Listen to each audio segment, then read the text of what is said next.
Il y a quelques années, les esprits tentaient de nous contacter par des lumières, des radios, parfois même par la TV. Aujourd'hui, avec toute la nouvelle technologie, on se demande si c'est pas plus facile pour les esprits de nous contacter avec un objet, soit notre cellulaire. Si vous voulez en savoir plus sur le sujet, restez là.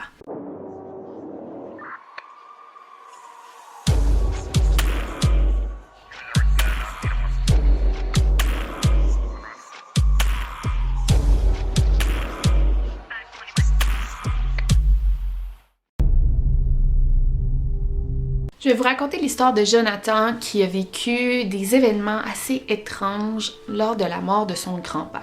Cette histoire a été publiée dans le thread Reddit paranormal. Les gens qui publient là-dessus sont pas en recherche de gloire, de se faire reconnaître pour leur histoire. En fait, c'est des gens qui vivent des choses paranormales et écrivent sur le thread ou sur plutôt le forum Reddit pour avoir de l'aide, pour savoir quoi faire dans des situations comme celle-ci. Donc très souvent, les personnes qui écrivent sont anonymes.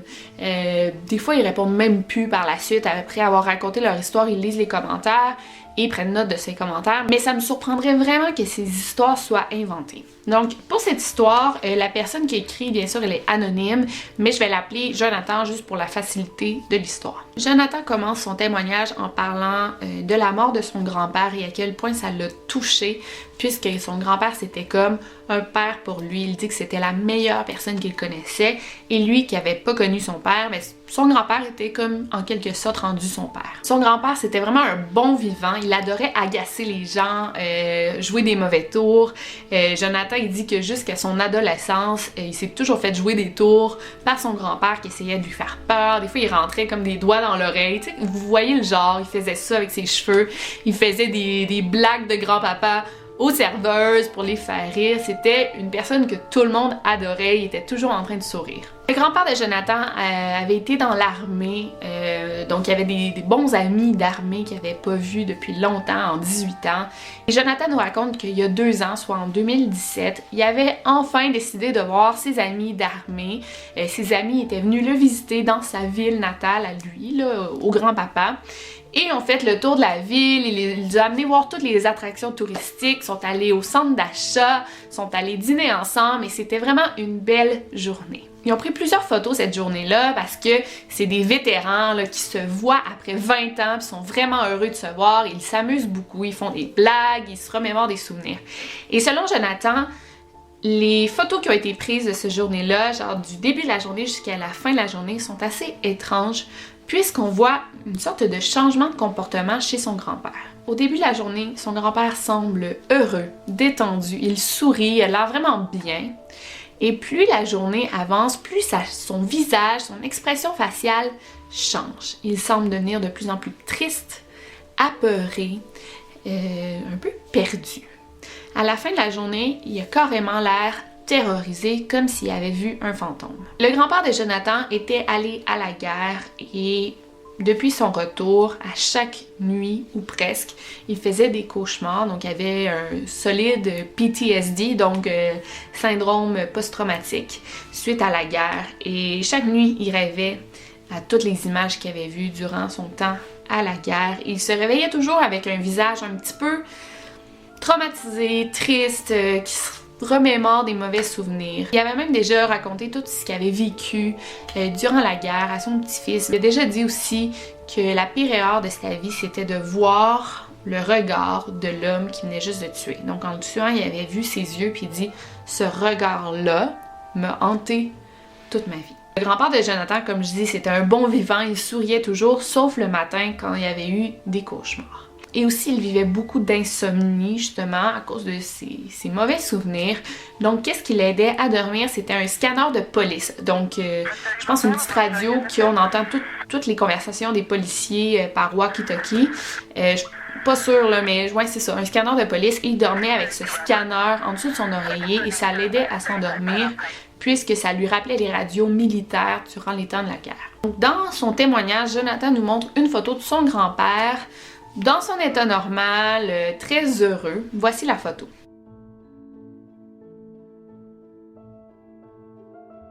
Ensuite, il s'empresse de nous montrer la dernière photo qui a été prise de son grand-père.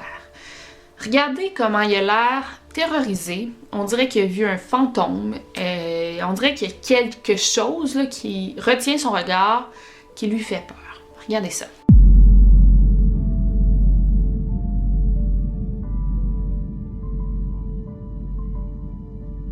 Pour nous qui ne connaissons pas son grand-père, oui, ça peut faire peur, mais pour Jonathan, il dit « Ce regard, je l'ai seulement vu quand mon grand-père pense à ses souvenirs de la guerre. » Quelques heures après avoir pris cette photo, après sa journée avec ses amis, il est rentré à la maison, il s'est installé dans son divan, dans son sofa favori. Il a allumé la TV, il a dit à sa femme « Je vais faire une petite sieste, là, je suis fatiguée, je me réveille dans 1 heure. » Mais malheureusement, le grand-père de Jonathan ne s'est jamais réveillé. Donc la mort de son grand-père a vraiment profondément affecté Jonathan, mais il dit « J'ai toujours eu le sentiment qu'il était comme pas mort, parce qu'il est mort comme dans les derniers jours de mars, et il a été enterré, les funérailles ont eu lieu le 1er avril, soit le poisson d'avril. » Il dit que tout le long dans son cercueil, il voyait son grand-père, il avait l'air de sourire, puis il dit, genre à chaque moment, je m'attendais à ce que mon grand-père se réveille puis dise « Hey, c'est une blague, elle est bonne, tu sais, je vous ai eu », surtout qu'il aimait faire des blagues. Un peu après les funérailles, c'est là que les choses étranges ont commencé à se produire.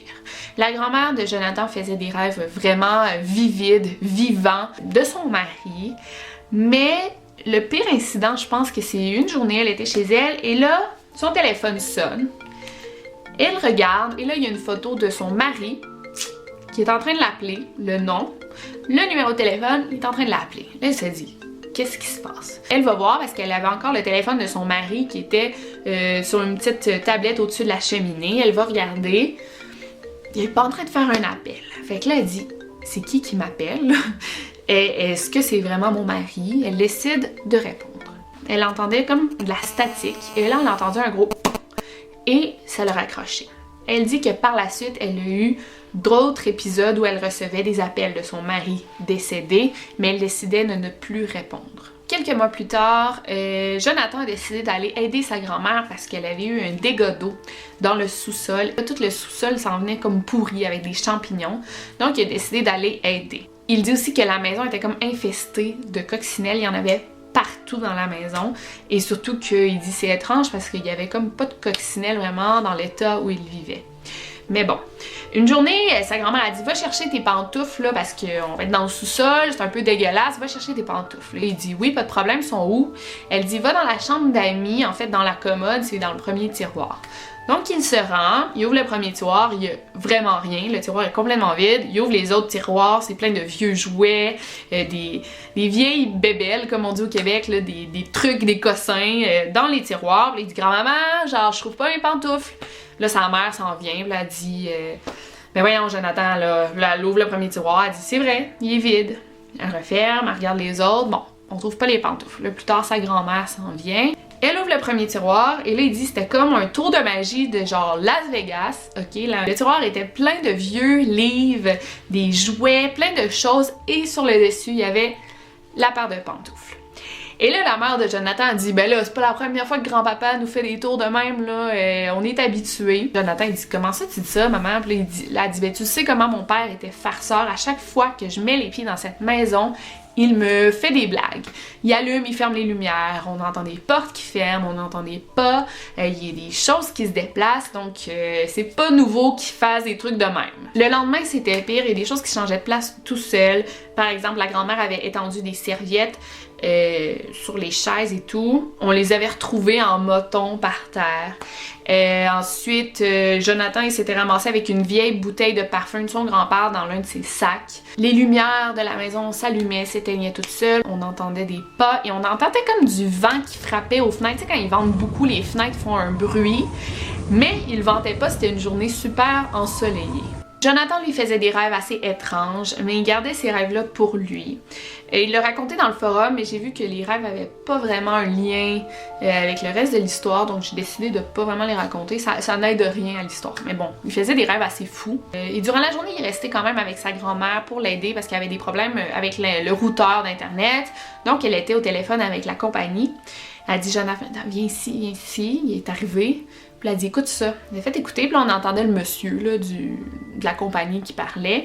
Mais dans le fond, on entendait comme une radio militaire, comme une très très vieille radio militaire. Donc ça l'a un peu choqué Jonathan. Plus tard, quand Jonathan est retourné chez sa mère, il a raconté tout l'épisode de ses rêves, de la radio militaire qu'ils ont entendu au téléphone. Et pendant qu'il racontait ça, sa mère a reçu un appel.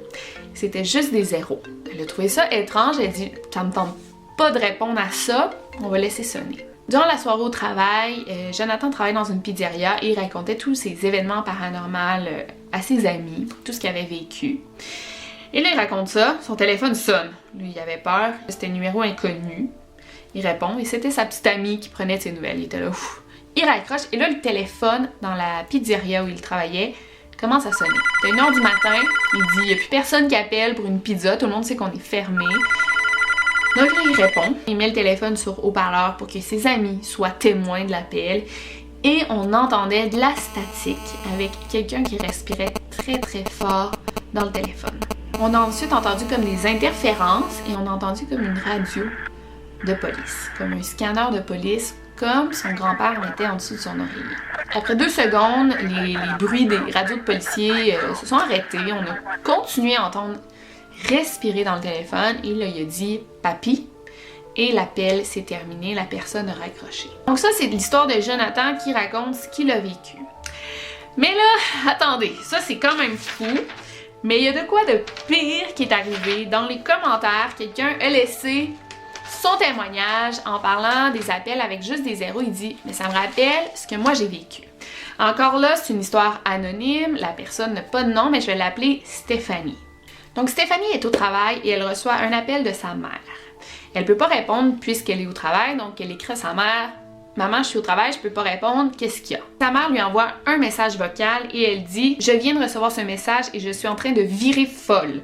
Ça venait du numéro 000000 et ça provient d'un nom inconnu, écoute ça. » Et là, Stéphanie répond « Maman, ça marche pas ce que tu m'as envoyé, qu'est-ce que ça disait le message vocal? » Là, sa mère dit « Ça dit, c'est papa, j'essaie de te contacter. » Et là, elle dit « C'est vraiment sa voix. » Ce que vous savez pas, c'est que Stéphanie avait perdu son grand-père 6 mois plus tôt. Quand même une longue période là, pour avoir après un appel de son grand-père.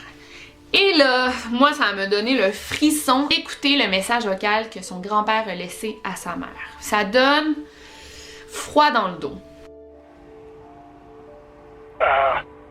This is Dad.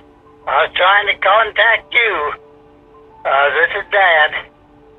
Je sais pas pour vous, moi ça m'a vraiment fait peur. Et son grand-père était mort 6 mois plus tôt, donc c'est pas un nouveau message. Tu sais, mettons, il est mort il y a quelques jours, des fois, ça prend du temps avant de recevoir l'appel, ou le message vocal, tu l'as pas vu avant, ou peu importe. Et là, Stéphanie, elle était un peu sceptique, mais elle dit, c'est vrai que c'est vraiment la voix de mon grand-père, et il a l'air, je sais pas pour vous, mais moi je trouve qu'il a l'air confus, perdu. Elle a demandé à chaque membre de sa famille, elle a fait écouter le message, elle a dit « Si c'est vous là, qui faites une blague comme ça, c'est vraiment pas drôle, là, mais dites-nous-le. » Tous les membres de sa famille étaient très très choqués d'entendre ce message. Personne n'a dit « Oui, c'est moi qui l'ai fait. » De toute façon, c'est vraiment pas une blague à faire là, entre membres de notre famille. Ça me surprendrait que quelqu'un ait fait cette blague. Il y a une vidéo du grand-père de Stéphanie qui a été prise quelques mois avant sa mort.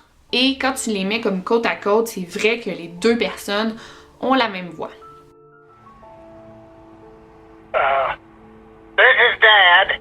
I was trying to contact you. This is Dad. To honor you today, okay? Okay. All right. And we have Chuck. Yeah, I know him. You know him. I know you know him.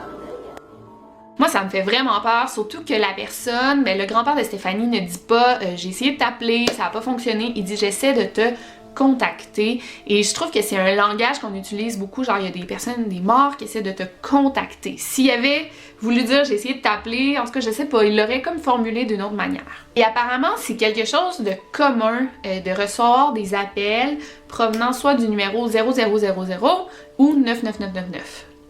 Et souvent, bon, selon des médiums, ça pourrait être des personnes décédées qui essaient de nous contacter. Et ça me fait m'interroger sur comment les esprits peuvent nous contacter, parce qu'on parle de fréquence, d'énergie, d'ondes. Donc parfois c'est peut-être plus facile pour eux de nous parler à travers une télévision, une radio, un téléphone cellulaire, un ordinateur. C'est peut-être plus facile d'entrer en contact avec nous quand on est connecté, branché sur un autre médium, sur quelque chose d'autre. D'ailleurs, ça m'a fait penser au film White Noise, je vous le recommande beaucoup. Et moi, j'y crois vraiment qu'on peut parler à travers des ondes là, avec les esprits. Et quand tu regardes sur YouTube, il y a beaucoup de personnes à qui c'est arrivé.